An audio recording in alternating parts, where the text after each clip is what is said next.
So today I am talking to you about things that can age your jawline, and they're probably things you've never even thought about. So we're going to deep dive into it, and I'm going to share with you natural ways that you can alleviate these problems and have a more sculpted jawline in a really natural, holistic way. A warm welcome to this week's episode of the Face Yoga Expert podcast. If you are new here, my name is Danielle Collins, world-leading face yoga expert.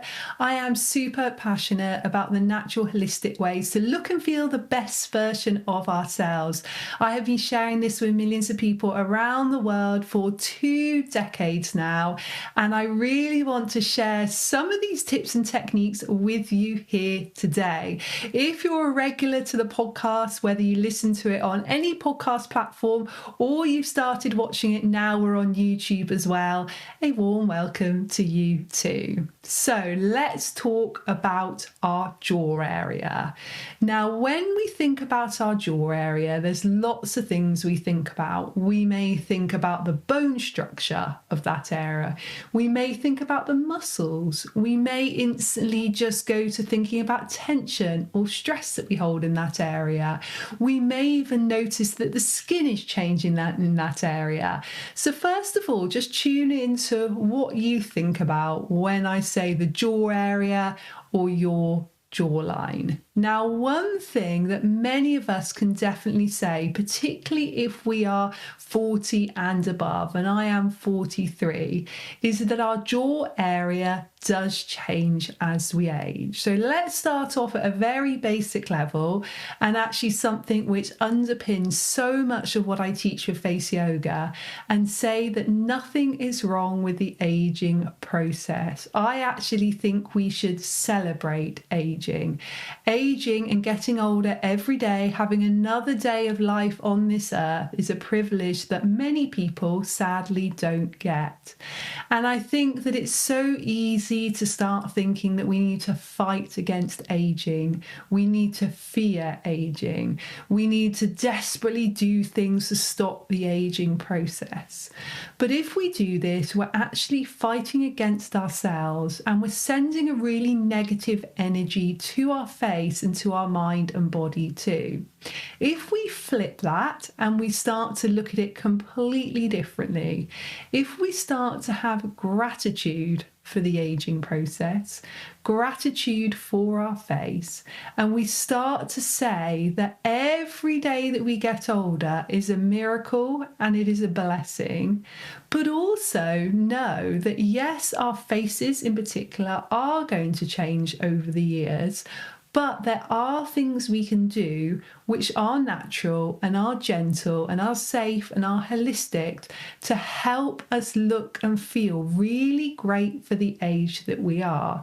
And something I share a lot is that my techniques are not here to say that we're going to be 20 years younger by doing them. Actually, on a little side note to that, I hear feedback probably on a weekly basis that people that do regular face yoga are told quite often that they look much younger than their actual age. But I never say that my face yoga is for that. I never say that it's to look 10 years or 20 years younger. What I say it's for is to actually look healthy, glowing, lifted, sculpted, and just fabulous for the age that we actually are. And I know for me, I want to look really great for 43. I want to look like my skin is healthy. I want it to be a reflection of what's happening in my mind and my body. So I want a healthy mind and a healthy body. I want my skin to have good tone to it.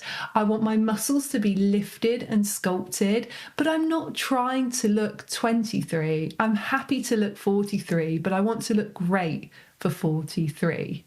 So let's take it back to the jaw area again. Now, many things can happen as we age when it comes to the jaw area. First of all, we can notice our bone structure changes a little bit.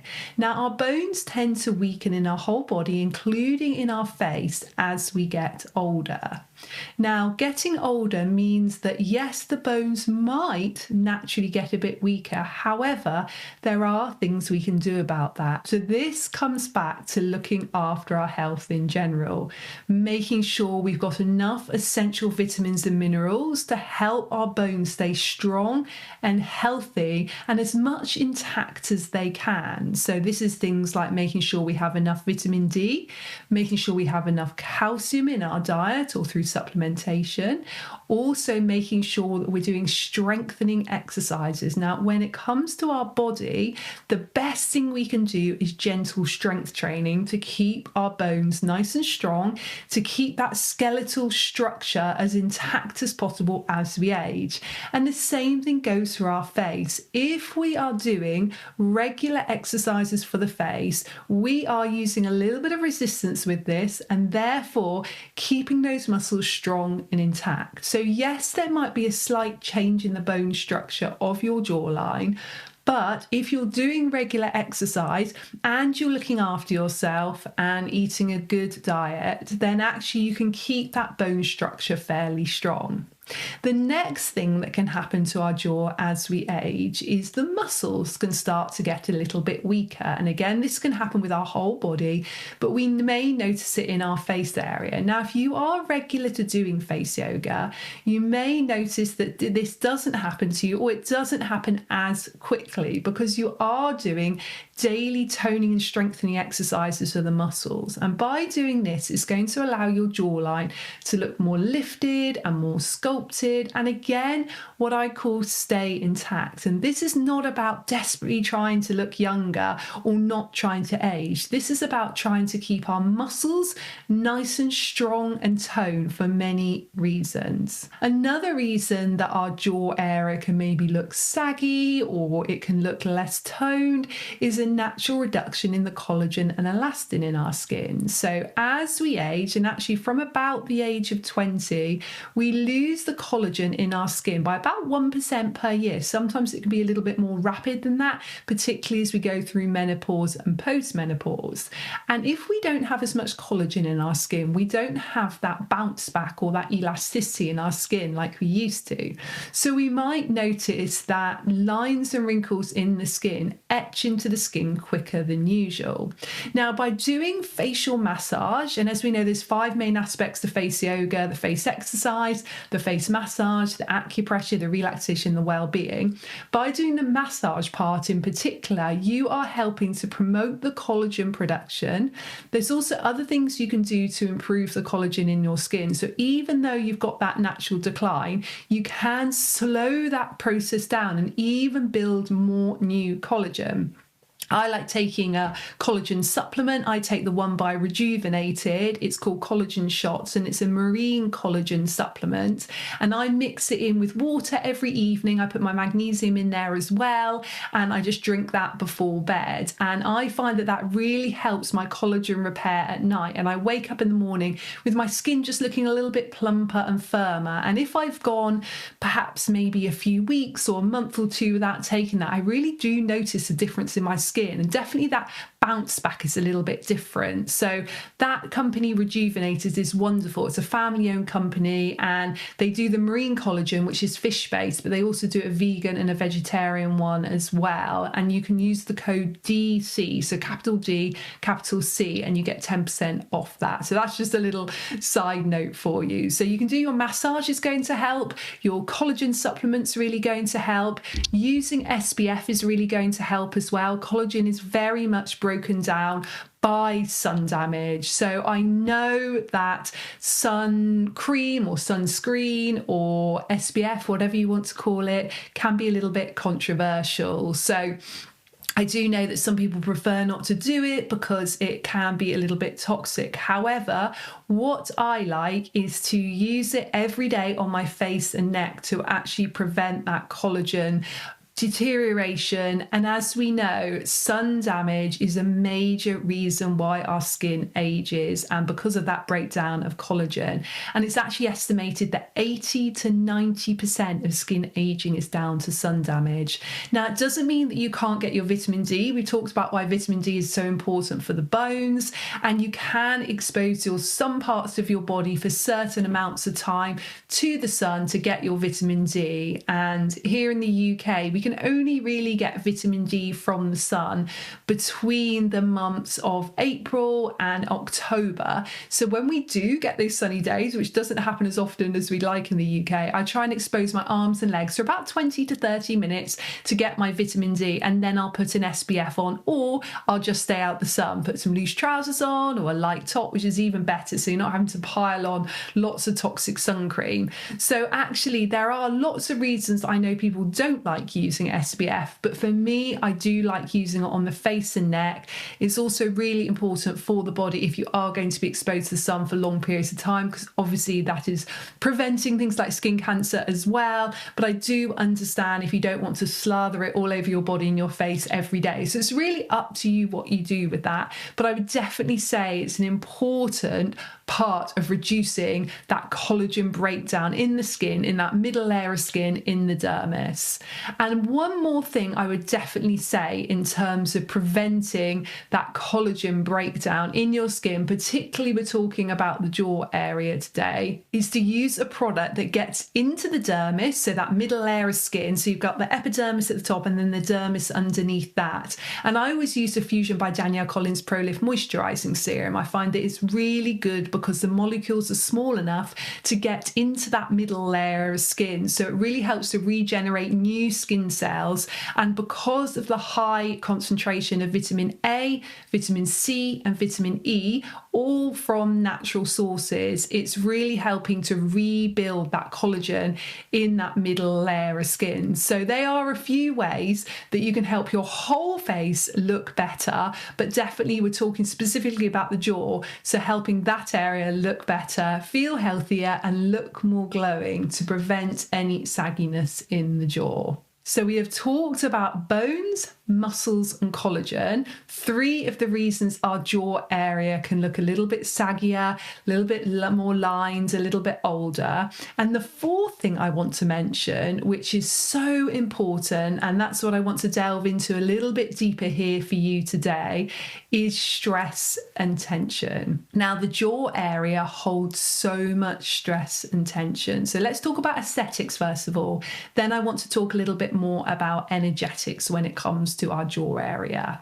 So aesthetically, if we're holding tension in our jaw, so maybe we're tensing that area around the mouth, maybe we're even tensing the area between the nose and the mouth, maybe we're tensing the area underneath the ear because we're feeling stress emotionally or because it's very habitual, we then find that lines are created around the lower face area. And it's amazing how much these stress-related expressions etch into the skin, stay on the skin much more so than smile lines. As soon as there's a block in energy because of a stress-related expression, they really become more visible than a smile, which is very much rooted in that more positive emotion. So I would definitely say from an aesthetic point of view, tension in the jaw isn't good. We can also find we get fluid buildup in the area underneath the chin.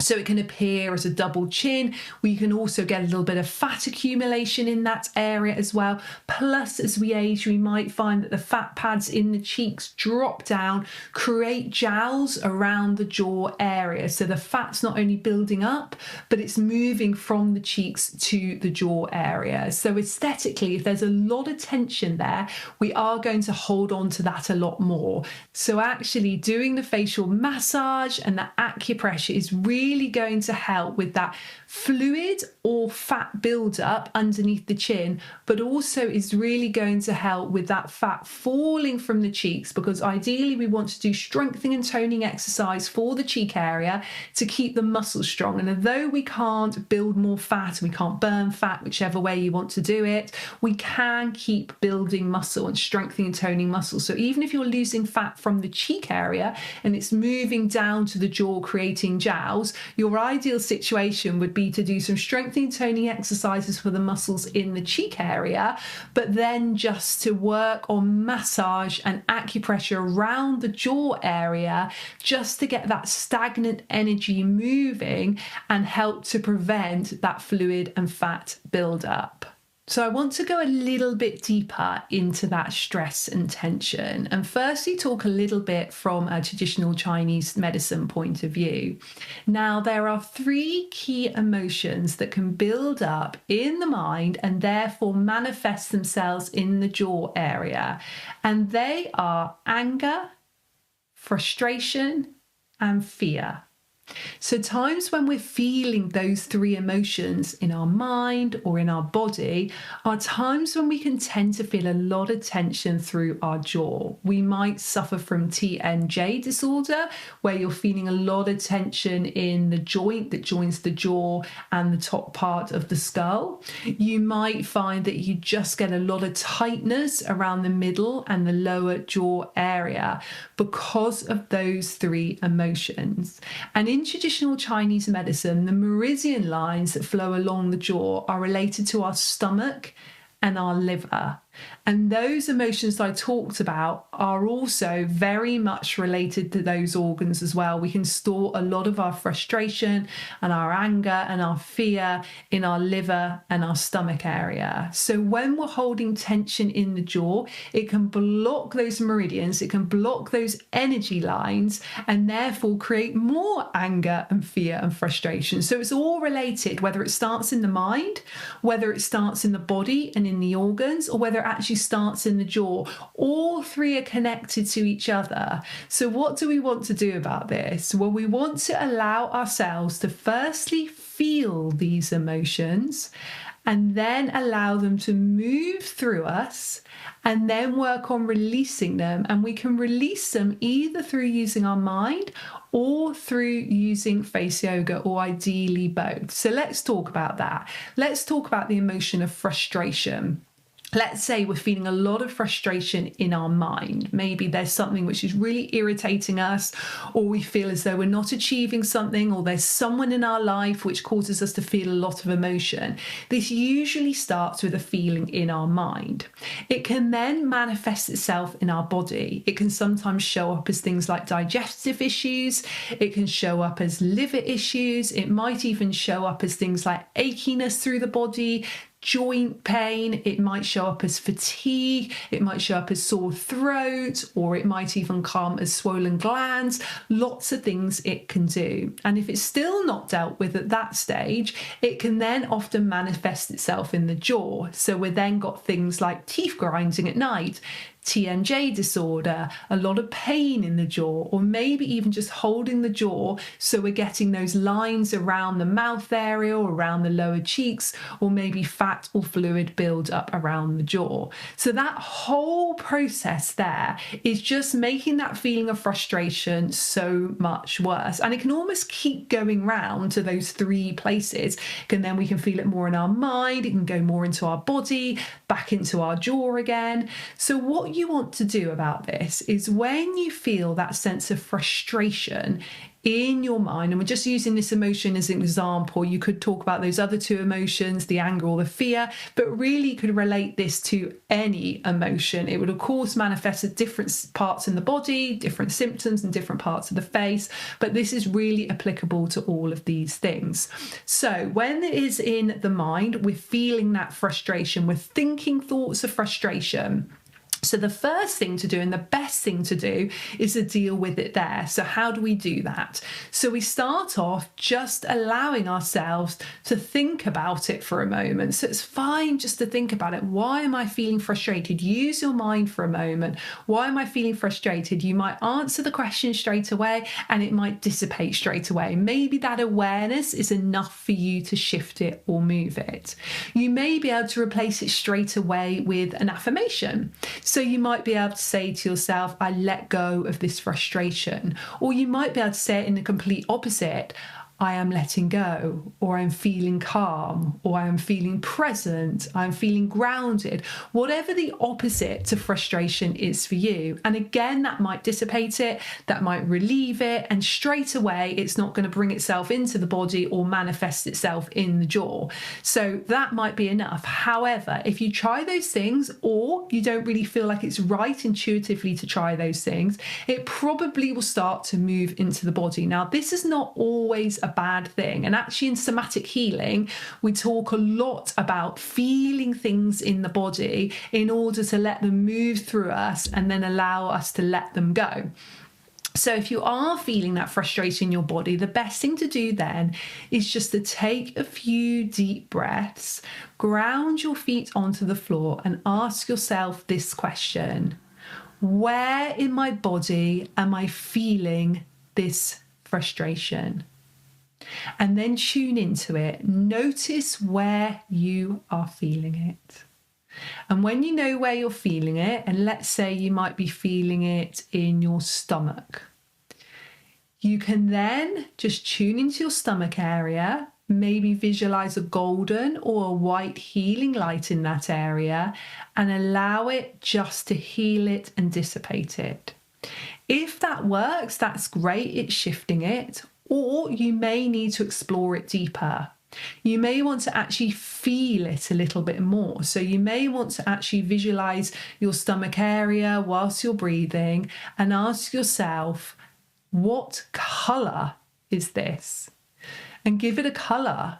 Then ask yourself, what shape is this? So that frustration that's manifests itself in your stomach, what shape is it? And it sounds a little bit out there, but it's so good. Somatic healing is so beneficial because you are really just feeling it fully. So the colour, the shape, anything else about it that stands out to you, become aware. So let's say it maybe is black, maybe it is a box, like a black box. I'm just giving an example here of what you might visualize. And then you can ask it, why are you here? And listen to the answer. And once you've done that, you can ask that area, that feeling, that, let's give the example of the black box, can I let you go now? And if it's a yes, you breathe deeply, you keep breathing on, and every exhale, you just visualize that shape, that color, that feeling melting away, really slowly moving. It might move out you through the breath, through the nose. It might move out through you like energy. It might just suddenly go in a click. You just don't know how it's going to move. But that is what you ideally want to do. If the answer is no, that you're not ready to let it go yet, you can ask it again, what do I need to do in order for you to be released? And again, listen to that answer and then keep working through it. Keep asking that area what to do. Now, if you're dealing with there, it's less likely to then manifest itself in the jaw area. However, if it has gone right up to the jaw area, you can use a similar process. So you can feel it, you can name it, you can let it move through you can let it go. Or you might find it easier to do something a little bit more physical. So you might find it better to do a little bit of massage on that area, some acupressure points, some exercises on that area to really just relieve it and let it go. But it's so important to remember that everything is connected, and never underestimate how powerful those emotions of anger and fear and frustration can be for your jaw area, for how it looks aesthetically, but also for how it feels. So even if you have been doing a little bit of face yoga on that area all the time, just remember that actually by doing those other health and wellness tips I gave you earlier and doing a little bit of this somatic healing can really just elevate and accelerate the way that this jaw area looks and the way that it feels as well. So I hope you found this episode helpful. If you're watching on YouTube, please do like and subscribe to my channel, Face Yoga Expert, and let me know in the comments any other podcasts you would like me to do. If you're listening to this on your podcast platforms, wherever that might be, or on my website, faceyogaexpert.com, please rate and review it. Even just take 30 seconds and click 5 stars. It makes a huge difference to the podcast, and it really helps other people to enjoy this podcast and get the benefits from it as well. So I will put in the show notes for you the link for the Fusion by Danielle Collins Pro Lift Moisturizing Serum. Definitely would recommend that, particularly for helping the collagen in the skin, and also the collagen supplement by Rejuvenated. I hope you have a lovely day, and I look forward to seeing you again next week. Lots of love. Take care.